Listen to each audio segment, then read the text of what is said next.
Hello दोस्तों, नमस्कार। मैं नीरज राय। दोस्तों, सी टेट का जो क्लास है या सी टेट की जो परीक्षा है, अगर मेरा माने तो हिंदुस्तान की सबसे आसान परीक्षा है। ठीक है, लेकिन कुछ बच्चों को ये बहुत कठिन लगता है। कारण क्या है इसका कि उनके पढ़ने का तरीका गलत हो गया है और पढ़ाने का तरीका, ये दोनों चीज़ें। ठीक है, सी टेट रटने रटाने को मना करता है, वो समझ का विकास चाहता है। ठीक है, अगर इस पे वर्क किया जाए तो बहुत ही आसान पेपर हो जाता है। बच्चे की एक समझ होनी चाहिए कि पेपर हमको कैसे करना है, सूचना नहीं इकट्ठा करना है बल्कि अपनी समझ को बढ़ाना है। यदि वो समझ को बढ़ा ले तो सी टेट से आसान कोई पेपर ही नहीं है। ठीक है, जैसे एक विचार करें, आपको एक बात आपके सामने हम रख रहे हैं, सूचना और समझ में क्या फ़र्क होती है, सूचना और बोध में क्या फ़र्क होती है। मान लीजिए कि आपके एक मित्र हैं, उनसे किसी ने कह दिया कि ताजमहल आगरा में है, ये सूचना उनको मिल गई और मान लीजिए आपको ये सूचना नहीं है। अब कहीं चर्चा हो गई कि ताजमहल कहाँ पर है और आपके मित्र ने बता दिया कि आगरा में है, तो इसका मतलब कि आपका मित्र ज्ञानी हो गया और आप अज्ञानी हो गए? बिल्कुल नहीं, क्योंकि एक सूचना है जो उससे मिल गई, आपको नहीं मिली। जैसे मान लीजिए कि आप 5 स्टार होटल में जाते हैं और आप जानते हैं कि वो एक कार्ड से खुलता है, की से नहीं खुलता है। ठीक है, अब आपका मित्र गया, अब उससे वो खोलने का प्रयास करा है, वो बार बार नहीं खुल रहा है। आप हंसने लगे। आपने भी तो पहली बार जाना कि ये कार्ड से खुलता है। तो हमारे कहने का मतलब कि सूचना अलग चीज़ होती है और बोध अलग चीज़ होता है। और बोध के स्तर पे यदि आप थोड़ा अपने आप को बढ़ा लें तो सी टेट से आसान कोई पेपर ही नहीं है। ठीक है, अब आगे आपको बताते हैं कि बोध का स्तर क्या होता है। जैसे मान लीजिए कि कक्षा 4 की किताब में एक चैप्टर है, आसपास की किताब में जो पर्यावरण की किताब है, और उसी से 2016-17 में एक प्रश्न पूछा गया है कि एक शिक्षिका एल्युमिनियम की पन्नी लेकर आती हैं और पानी के ऊपर रख देती हैं। वो पन्नी तैरने लगती है और उसी पन्नी को जब गोल करके पानी के ऊपर डालती हैं तो वो डूब जाती है। ठीक है, इस प्रकार का क्रियाकलाप कराने का क्या निहितार्थ है?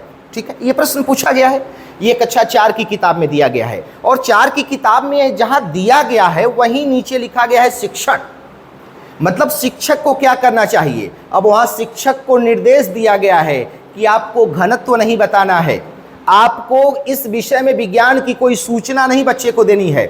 बच्चा इस क्रियाकलाप को देखे, अपनी चिंतन क्षमता को बढ़ाए, अपनी कल्पना क्षमता को बढ़ाए और स्वतः उस चीज को जाने कि वो कैसे हो रहा है। ठीक है, जैसे मान लीजिए कि 2 की किताब में एक क्रियाकलाप है, फिर हम समझे और उस पर प्रश्न को समझें। जैसे एक शिक्षिका पानी लेकर आती हैं, केतली में आग के ऊपर रख देती हैं, पानी खौलता है और पानी गायब हो जाता है। अब बच्चे इकट्ठे होते हैं, एक बच्चा कहता है कि पानी को आग ने पी लिया, एक बच्चा कहता है कि पानी जादू से गायब हो गया, एक बच्चा कहता है कि पानी को भगवान ने पी लिया। ठीक है, अब ऐसे ऐसे करके बच्चों के उत्तर विकल्पी होते हैं। ठीक है, अब वहां शिक्षक को निर्देश है कि बच्चों को ये नहीं बताना है कि तापमान बढ़ गया तो वाष्पोत्सर्जन की दर बढ़ गई और पानी गायब हो गया। बच्चों को स्वतः सोचने दें कि कैसा हो रहा है। ठीक है, अगर मान लीजिए कि बच्चे खुद से चिंतन करते हैं, अब आप विचार करें 1 मिनट, बच्चे खुद से चिंतन करते हैं कि पानी था, अभी ये गायब हो गया, कैसे हो गया? तो देखें कि आग पे केतली रखी है, तो एक बात उनको धीमे धीमे अपने आप समझ में आ गई कि पानी जब गर्म हुआ तभी गायब हुआ। तो उनको ये बात याद नहीं करनी पड़ेगी, हमेशा के लिए समझ आ गई। शिक्षिका ने क्या किया कि बरसात का मौसम है, 2 रुमाल लिया या 2 छोटी छोटी तौलिया लिए, एक सामान्य जगह डाल दी और एक कमरे में पंखे के नीचे डाल दी। 1 घंटे बाद एक रुमाल को उठाई और कहीं कि देखो बेटा ये सूख गया और ये नहीं सूखा, ये कैसे हुआ? ठीक है, तो अब बच्चों को समझ में आ गया कि हवा से भी इसका संबंध है। तो जब हम क्रियाकलाप कराते हैं तो बच्चे को बोध हो जाता है और उसे याद नहीं करना पड़ता है। फिर शिक्षिका ने क्या किया कि बाहर ले गई बच्चों को, एक बोतल में पानी रख दी और एक बड़े पात्र में, थाली नुमा पात्र में पानी रख दी। ठीक है, छिछला, और दोपहर में रख दी। 2 घंटे बाद पानी देखा गया तो जो छिछला पानी था वो गायब हो गया था, बोतल का पानी पड़ा हुआ था।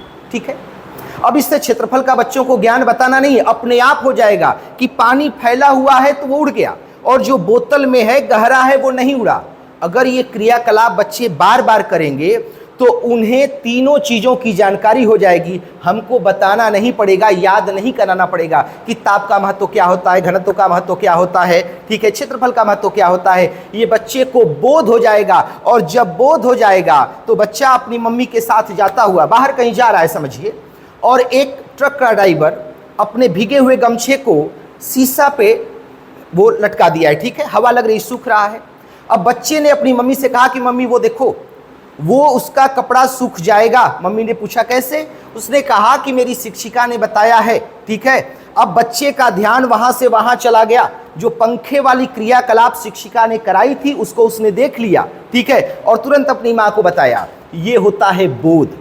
और इसी स्तर पे सीटेट चाहता है कि आप चीज़ों को जानें और समझें, सूचनाएं न दें। इसलिए आप अगर मनोविज्ञान का पेपर भी करते होंगे तो 30 प्रश्नों में 22-23 प्रश्न समझ के पूछे जाते हैं और 6-7 प्रश्न जिम पियाजे, वाइगोस्की, कोहलबर्ग, ये जो सिद्धांत हैं वो पूछे जाते हैं, ठीक है। आप हमारी बात समझ गए होंगे। अब हम क्लास को आगे बढ़ाते हैं। पंजाब की एक कहानी है बहादुर बित्तो, ठीक है। अब इस कहानी के माध्यम से मैं आपको बता रहा हूं कि सारे आकलन अवलोकन के प्रश्न करा सकता हूं, चाहे वो सृजनात्मक आकलन हो, चाहे अवलोकन हो, ठीक है। सारे प्रश्न आपको इससे कराए जा सकते हैं, ठीक है, इस कहानी के माध्यम से, ठीक है। दूसरी बात है अगला कि इस कहानी के माध्यम से जितने अब सारी प्रश्न पूछे गए हैं, चाहे मनोविज्ञान में हो, चाहे वो हिंदी में हो, चाहे वो पर्यावरण, किसी भी में हो, इस कहानी से आपको कर सकते हैं आप, ठीक है। अब एक अच्छा 3 में कहानी दी गई है बहादुर बित्तो, रिमझिम की किताब में, और मैं आपको बता रहा हूं कि कैसे एक कहानी के माध्यम से आप सीटेट के 40% प्रश्नों को आप कर सकते हैं, ठीक है। चलें आगे बढ़ें हम इस कहानी को लेकर के। कहानी एक पंजाब की लोक कथा है दोस्तों। इसमें बित्तो इसकी नायिका है। इस कहानी में एक किसान रहता है। इन दोनों की ही कहानी है। इस कहानी को थोड़ा सा 5 मिनट गौर से सुनिएगा तो आपको प्रश्न करने की क्षमता आपकी बढ़ जाएगी, ठीक है। कैसे? किसान खेत में अपने हल चलाता रहता है बैलों को लेकर के। तब तक शेर आ जाता है खेत में और शेर आकर किसान से कहता है कि मैं तुम्हारे बैलों को खा जाऊंगा। अब किसान डर जाता है और भयभीत हो जाता है, ठीक है। अब किसान कहता है कि नहीं भाई, मेरे बैलों को मत खाना, मैं जाता हूं घर से अपनी गाय लेकर आता हूं और तुम्हें मैं दे दूंगा, ठीक है। किसान सोचता है कि अगर बैलों को खा जाएगा तो हम तो भूखा मर जाएंगे। किसान घर आता है, अपनी पत्नी, देखिए यहाँ बित्तो से वो कहता है कि ऐसी ऐसी घटना हो गई है, एक शेर खेत में आ गया है, मैंने गाय का वादा किया है, गाय दे दो। बित्तो, उसकी पत्नी बहुत नाराज होती है, कहती तुम्हारा माथा खराब है, गाय है, इससे दूध होता है, दही होती है, इसी से हमारे बच्चे रोटी खाते हैं, ठीक है।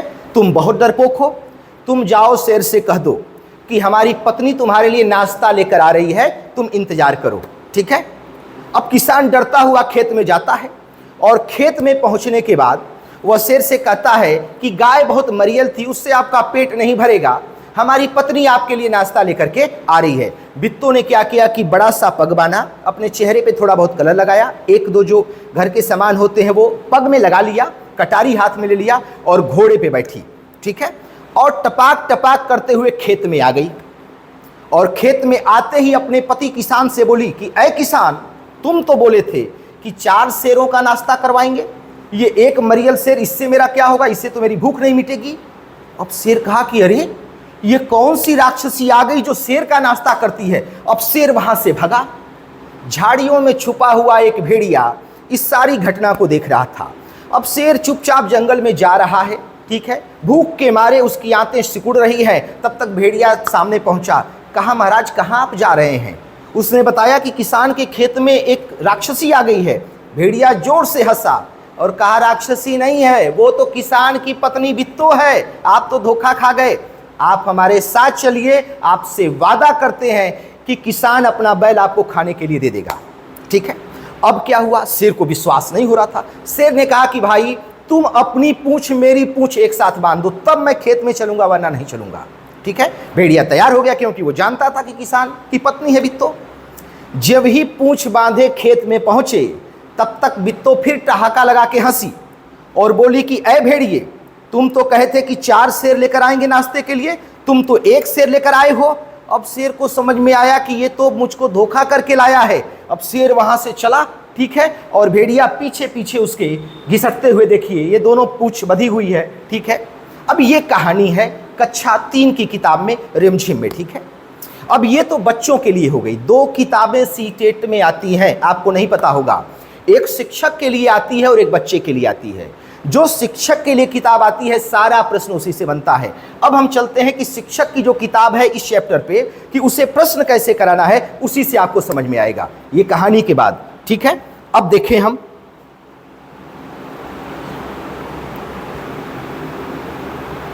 थोड़ा धैर्य रखें और अब देखें ये शिक्षक का जो है, ठीक है, अब ये शिक्षक के लिए है, ठीक है, ये भी सरकारी किताब से ही है, ये शिक्षक के लिए और वो भी एनसीईआरटी से, ठीक है, दो चीजें हैं। और हम गाइडें पढ़ते हैं इसलिए हमारी जो समझ है वो हो नहीं पाती, हम भी सूचना का ही संग्रह करने लगते हैं। यदि सीटेट जो चाहता है वो चीज हम समझें तो परीक्षा बहुत आसान है, ठीक है। अब यहां देखें आप, ये शिक्षक के लिए दिया गया है कि कक्षा 3 में एक पंजाबी लोक कथा है, हिंदी भाषा की पाठ्य पुस्तक रिमझिम 3 में, ठीक है। अब शिक्षक को करना क्या है, तो यहां आपसे पूछें कि पेडागॉजी कहाँ है, आप हमसे पूछेंगे सर ना कि हमको बताइए कि पेडागॉजी कहाँ कहाँ है। तो जब पहला ही इसमें आप देखेंगे, पहला ही, ठीक है, तो कह रहा है कि संदर्भ में भाषा का प्रयोग, संदर्भ में भाषा का प्रयोग, ठीक है। आगे जब हम बढ़ेंगे तो इसमें एक बात आपको आएगी, सॉरी, कि कक्षा की शुरुआत अनौपचारिक बातचीत से करनी चाहिए। इसे भी आपको बताएंगे कि कहां कहां ये प्रश्न आया है और कैसे शिक्षण में आया है, ठीक है। अगला अगर हम लें तो अगला जब आएंगे तो बताया है कि प्रश्न कैसे करना है, जब चैप्टर समाप्त हो गया तो प्रश्न आपको कैसे करना है। अब यही बेहतरीन चीज है, इसी को एक बार आप समझें, ठीक है। देखिए पहला ये है, शिक्षिका को जो निर्देश है, तुम्हें वित्तों की कौन सी बात सबसे ज्यादा पसंद आई और क्यों। अब देखिए इस प्रश्न में क्या है कि बच्चा सोचेगा कि नहीं। एक बार आप बाबू विचार करिएगा कि यहां ये नहीं शिक्षिका पूछ रही हैं, सॉरी,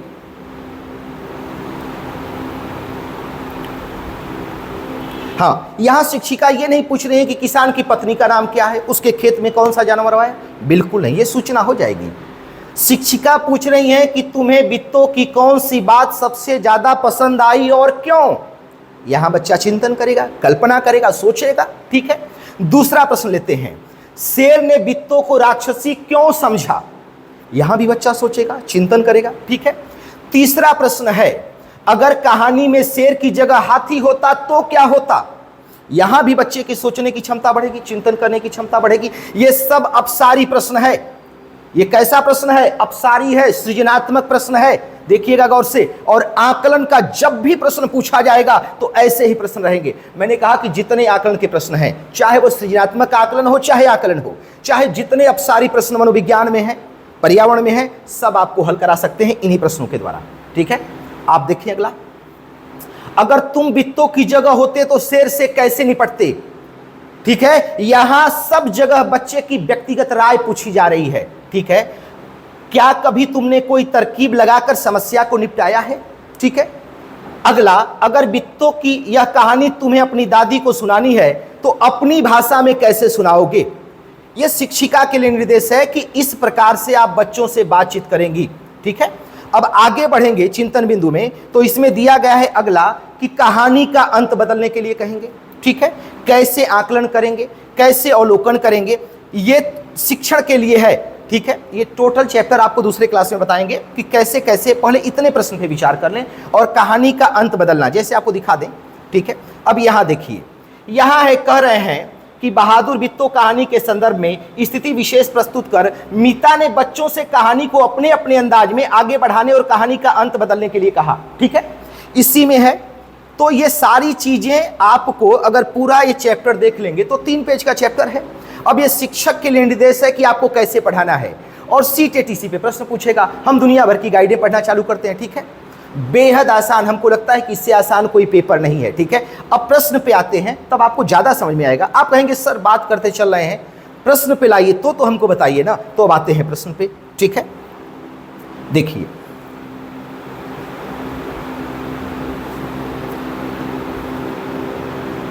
अब ये जो प्रश्न है, ये प्रश्न, ठीक है, ये प्रश्न 2020 का है और 2021 जनवरी में पूछा गया है, ठीक है। सीटेट में बच्चों की लेखन क्षमता का आकलन करने की दृष्टि से कौन सा प्रश्न सर्वाधिक बेहतर है, कौन सा प्रश्न सर्वाधिक बेहतर है। बहादुर वित्तों में संज्ञा शब्दों को चिन्हित करिए। एक ऑप्शन ए, बहादुर वित्तों में संज्ञा शब्दों को चिन्हित कीजिए। ऑप्शन बी, बहादुर वित्तों कहानी का शीर्षक दीजिए। ऑप्शन सी, बहादुर वित्तों शीर्षक कहानी लिखिए, ठीक है। बहादुर वित्तों कहानी का अंत बदल करके लिखिए। इन चारों ऑप्शनों में आप गौर करके देखें कि चारों में बच्चा सबसे अधिक कहां पर सोचेगा, सबसे अधिक चिंतन कहां पर करेगा। तो चौथे विकल्प में, और अभी मैंने कहानी में दिखाया है कि शिक्षक को कैसे पढ़ाना है, शिक्षक को शिक्षण में क्या क्या प्रयोग करना है, वो सरकारी किताब में दे रखा है। तो बहादुर बित्तो को कहानी का अंत बदल करके लिखिए, क्योंकि कहा जाता है कि बच्चों को कहानी अंत बदल कर लिखने में उनकी सोच और उनकी क्षमता बढ़ेगी। जैसे एक कहानी लेते हैं, अंत बदलना आपको बता देते हैं, कई बार बार बार प्रश्न आएगा। जैसे आप चालाक लोमड़ी और कौवा की कहानी सुने होंगे, ठीक है। कौवा कहीं से रोटी लेकर के आता है, डाल पर बैठ जाता है, मुख में रोटी दाबे रहता है। लोमड़ी उधर से गुजरती रहती है, वो देखती है कि कौवा के मुख में रोटी है। अब उसे लालच आ जाती है कि इस रोटी को मैं कैसे ले लूं। तो कहती है कि कौवा भाई, आप बड़ा सुरीला गाते हो, आपका गाना मुझे बहुत अच्छा लगता है, एक बार गा के सुना दो, ठीक है। अब कौवा मुख खोलता है, काव काव करना चालू करता है, रोटी नीचे गिर जाती है, लोमड़ी खा करके चली जाती है। बच्चों से ये कहानी कही गई। अब कहा गया कि क्या इस कहानी का अंत बदला जा सकता है? एक बच्चे ने हाथ उठाया, जी मैडम, अंत बदला जा सकता है। बच्चे ने कहा, क्या कहा? कि एक चालाक लोमड़ी थी, एक कौवा था, ठीक है। कौवा कहीं से रोटी लेकर आया, डाल पे बैठा था, मुख में दबाया हुआ था। लोमड़ी को लालच आई, लोमड़ी ने देखा तो कौवा से कहा कि भाई तुम बहुत अच्छा गाते हो, एक बार मुझे अपना गाना सुना दो, मुझे बहुत अच्छा लगता है। कौवा ने क्या किया कि रोटी को अपने पैरों से डाल पे दबा लिया और काव काव करने लगा, और इसके बाद कहा, सुन लिए ना, बहुत अच्छा है, फिर रोटी को अपने मुख में दबा लिया, ठीक है। कहानी का अंत क्या हो गया? बदल गया। तो बहादुर बित्तो कहानी का अंत बदल करके लिखिए, ठीक है। ये हिंदी 2020 का पेपर है और 21 में पूछा गया है। आगे बढ़ते हैं। ये मनोविज्ञान 2024 का पेपर है, मनोविज्ञान 2024 का पेपर है, ठीक है। निम्न में से किस प्रकार के प्रश्न एक छात्र की जानकारी का गंभीर रूप से मूल्यांकन करने की योग्यता का आकलन करने में मदद करता है? ठीक है। अब ये मनोविज्ञान का प्रश्न है, देख लें। वे प्रश्न जो शब्द की सरल परिभाषा के लिए पूछे जाते हैं, वे प्रश्न जो छात्र की व्यक्तिगत राय पूछे जाते हैं। अभी आपने बित्तो कहानी पढ़ा और टीचर से 6 प्रश्न करने के लिए निर्देश दिया जा रहा है एनसीएफ द्वारा। वो 6 प्रश्न में बच्चे की व्यक्तिगत राय पूछी गई है कि नहीं? अगर बित्तो की जगह तुम होते तो क्या करते? अगर शेर की जगह हाथी होता तो क्या होता? सारे प्रश्नों में बच्चे की व्यक्तिगत राय पूछी गई है। इसलिए वे प्रश्न जो छात्र की व्यक्तिगत राय पूछते हैं वही सबसे अच्छे होते हैं। किसके लिए? आकलन के लिए, ठीक है। अगले प्रश्न पे बढ़े हम। ये सारे प्रश्न सीटेट में पूछे गए हैं, ठीक है। मैंने अलग अलग बना दिया है, ठीक है। अभी तो मैंने केवल 30 प्रश्न बनाया है, लेकिन मैंने आकलन पे एक जगह बना दिया है, सृजनात्मक पे एक जगह बना दिया है। एक कहानी पे आपको अगर चाहें तो 40% प्रश्नों को हल करा सकते हैं। 40% प्रश्न को एक कहानी पे, जितना आप सारी प्रश्न आया है मनोविज्ञान में, जितना आप सारी प्रश्न है सब का सब हो जाएगा मात्र एक कहानी से। जितना आकलन अवलोकन का प्रश्न आया है, सृजनात्मक आकलन का, सृजनात्मक चिंतन का आया है, सब एक से हो जाएगा, ठीक है। अगले क्लास में हम लोग धीमे धीमे आगे बढ़ेंगे। अगला प्रश्न देख लीजिए। इस कहानी में पहाड़ी घाटी में आए शब्दों का इस्तेमाल हुआ है। पहाड़ी इलाके से जुड़े हुए शब्द सोचकर लिखो, और यह अभ्यास प्रश्न का उदाहरण है, ठीक है। ऑप्शन ए है संदर्भ में व्याकरण, शब्द भंडार में विकास, शब्द कोश का विकास, पर्यायवाची शब्दों में परिचय। 3 जगह उसमें शिक्षण में दिया गया है, 3 जगह कहानी के अंत में, कि हमेशा संदर्भ में व्याकरण को पढ़ाना है। किसमें पढ़ाना है? संदर्भ में। कहानी में अगर कोई शब्द आया है कठिन है तो उसको संदर्भ में ही बताना है। देखिए करा है संदर्भ में व्याकरण, यही ऑप्शन सही होगा, ठीक है। अगला चलते हैं प्रश्न 4।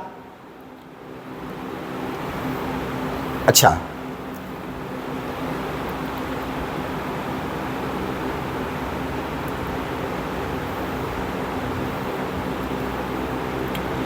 प्राथमिक स्तर की पाठ्य पुस्तक में दिए गए प्रश्न को ध्यान से पढ़िए। अगर तुम पापा की जगह होती तो ठेला कहां लगाती? ठीक है, पापा की जगह होती तो ठेला कहां लगाती? चिंतन क्षमता के विचारों से विस्तार, परिवार की जानकारी से, विभिन्न व्यवसायों से, अनुभवों की अभिव्यक्ति से, ठीक है। अब देखें, कह रहा है कि प्राथमिक स्तर की पाठ्य पुस्तक में दिए गए प्रश्न को ध्यान से पढ़िए। अगर तुम पापा की जगह होती तो ठेला कहां लगाती? ऐसा तुमने क्यों तय किया और यह प्रश्न किससे जुड़ा हुआ है? ठीक है। अब बताइए कि जितना प्रश्न पूछा गया है बित्तो की कहानी पे, क्यों और क्या लगा करके पूछा गया है, और क्यों ऐसा प्रश्न पूछा गया है, तो उसमें पीछे कहानी में जाएंगे तो बच्चे की चिंतन क्षमता, कल्पना क्षमता को बढ़ाने के लिए। अब यहां करा है कि चिंतन क्षमता के विस्तार से, परिवार की जानकारी से, विभिन्न व्यवसायों से, अनुभवों की अभिव्यक्ति से, ठीक है। चिंतन क्षमता के विस्तार से, क्योंकि कहा जा रहा है कि अगर तुम पापा की जगह होती तो ठेला कहां लगाती? ठीक है। आगे देख लेते हैं प्रश्न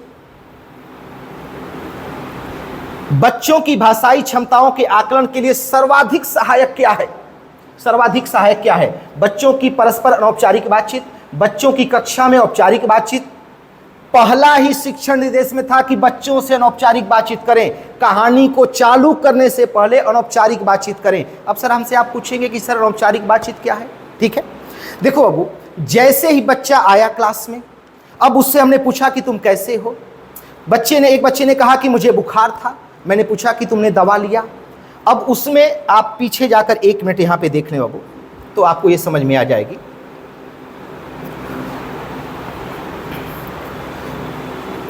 देखिए, हाँ,